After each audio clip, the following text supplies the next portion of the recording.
Hello, my name's Kaelyn, and I'm going to share my reaction on the body rituals among the Nacirema article. When I first started reading the article, I found myself utterly shocked by the torture tactics used by the Nacirema people. I gave the article an initial read through, and my jaw dropped to read the heinous descriptions of ritualistic body mutilation and shamed perception of a natural bodily function. I remember setting my computer to its read aloud mode and the other people in the room staring at me with utter confusion when the story referred to women baking their heads in an oven for an hour at a time. I was actually so repulsed at the language used to describe the native rituals that I had to come back to the article several times just to be able to finish it. Then I thought about it, that it was the language being used in the writing that made the acts sound so horrible. Had it been sugar-coated with normalized terms that we're used to, the horrific acts would have sounded a lot like American beauty standards and practices, along with some religious sacraments. This reminded me of something in my culture that is seen as very normal, but that to other cultures can seem a bit barbaric and outdated as a practice, and that is whooping, spanking, and snatching children. A 2015 Pew Research survey found that Black parents are more than twice as likely as Latino or white parents to use corporal punishment on a regular basis, and they are far less likely to never spank their children. My father, mother, aunties, and grandmothers all were on the receiving end of a belt or a switch once in their life, and they made a point to continue the practice that with the next generation because it's what their culture is used to, and even went as far as to attribute their success as parents to. Black parents have legitimate fears about the safety of their children, and the overwhelming majority believe physical discipline is necessary to keep Black children out of the streets, out of prison, or out of a police officer's sight. And far too many parents argue that whooping children is a distinctively Black tradition. It's almost told as law that if you do not hit your kids, they will not come out right.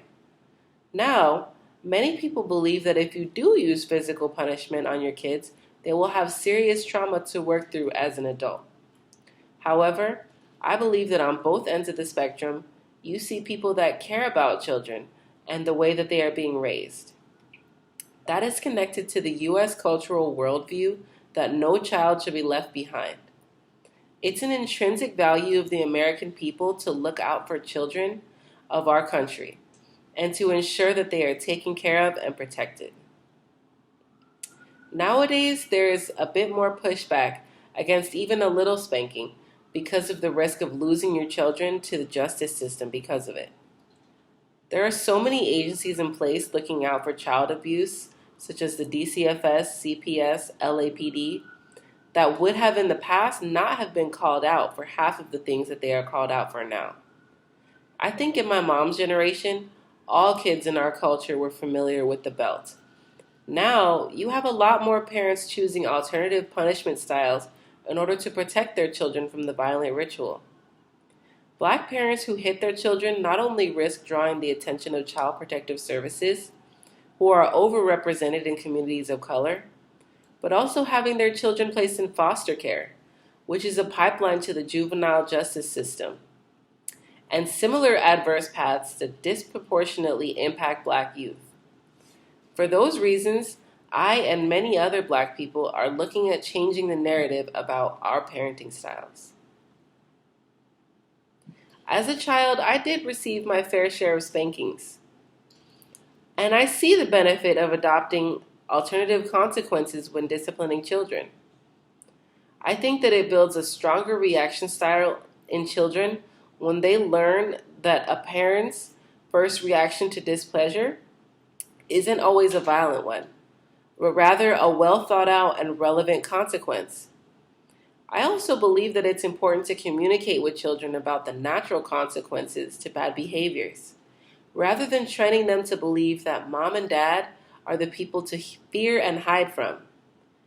Ample scientific evidence demonstrates that long-term damage results from physical punishment, even without marks or other serious physical injuries. Black children are more likely to be assaulted, seriously injured, or killed by a family member than by the police or a neighborhood watchman. Yearly statistics consistently show that Black children are mistreated and killed at a significantly higher rate than white and Latino children. Because of that, I think it is necessary to have the conversation about perpetuating toxic parenting styles among the Black community. Thank you for your time.